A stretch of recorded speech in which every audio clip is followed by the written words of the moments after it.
What's good, y'all? It's your boy Jamal Douse, and you're now tuning in to the Jamal Douse podcast.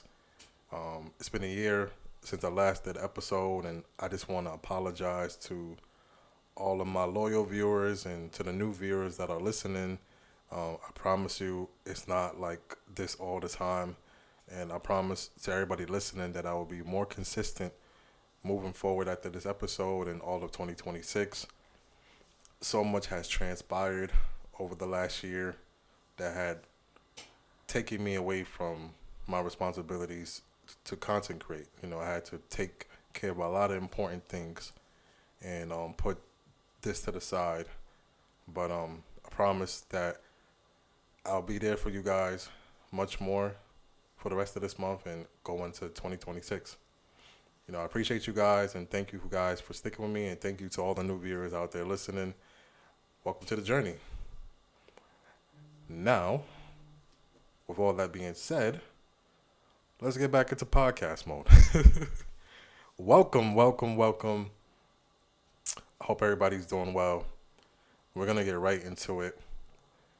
We're going to talk about John Cena's retirement. And as you know, John Cena had his last match with the WWE after wrestling for 23 years on WWE's Saturday Night Main Event in Washington, D.C. His last match in his retirement tour was against a wrestler named Gunther. And unfortunately, John Cena had took a loss in his last match. But before we get into him losing, let's talk about the atmosphere. Like the people that were there. There were so many stars in attendance for John Cena's last match. There were so many people paying him tribute on social media, in real life. You had the MLB, the NBA, like all the sports pages. The non-casual fans were showing him so much love. Like, we never seen this type of outpour in a long time. And I would like to say since maybe Kobe. But I think John Cena had a larger outpour of people, showing him support. Like, you had international teams, you had people that don't even watch wrestling tuning in. There was 60, 70-year-olds tuning in for this event. So it was one of the biggest spectacles that we've seen in a long time, and it just goes to show you the impact John Cena has made, not only in the wrestling world, but just the world overall. And I don't know if you guys know, but he is number one all time in the Make-A-Wish foundation for the kids and just overall. And it just goes to show the testament of how good of a person John Cena is. Now, let's get on to the match, right? The match was very reminiscent of like the old Cena. I think there was plenty of times where we was like, man, does he really have to retire? Like, he just had so much left in the tank. He was moving fast, as fast as he could for his age. He was doing a lot of things that were like, man, like he could still go, But there was a time in the match where Gunther, kind of showed some weakness. John Cena had gave him the FU. I call it FU, but the AA on the announcer table. Then he gave him the FU on top of the turnbuckle, and I thought that was it, And then me as a wrestling fan growing up and just knowing like how wrestling goes, I'm like, oh, okay. If he didn't beat him like that, then I already know what's about to happen. And once he got put in that headlock, I was like, no, don't give up. Don't give up. And the crowd was so electric too. Normally you would hear like, let's go Cena, Cena sucks. It was nothing like that. It was pure, pro let's go Cena chants.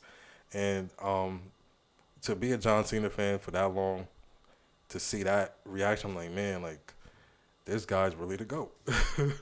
And I was like, no, don't give up. Because once Gunther puts you in that sleeper hold, that's it. And, when the ref was waving his hand up and down, and then he got to that third count and he gave that last bit of hope, I was like, yeah, he's going to be one of the few, because normally wrestlers lose on the way out. I'm like, he's gonna be one of the few to win and go out on top. And then Gunther hit him a couple more times, and then you know his skin started to start paling up, and turn all purple. I was like, it was like you know it was gonna happen, but that heartbreak still came to you. You know, like that heartbreak was so devastating. Even though you know it was gonna happen, I'm like, man. So yeah, he was smiling right before he tapped out.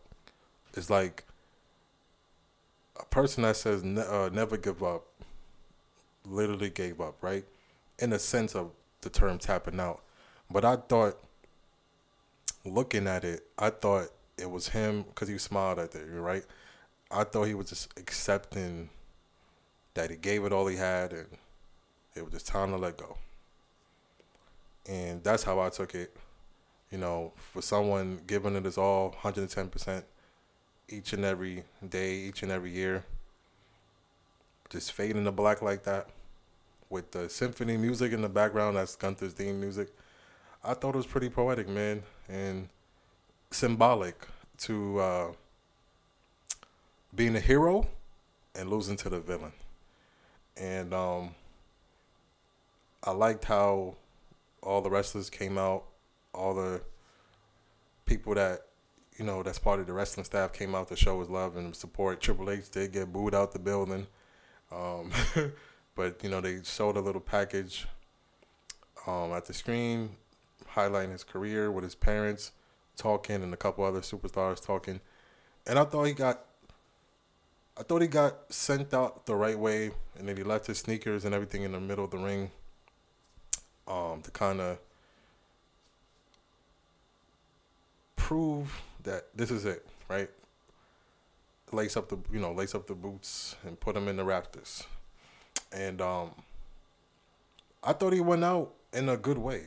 Now, overall, the retirement tour could have been handled a little better.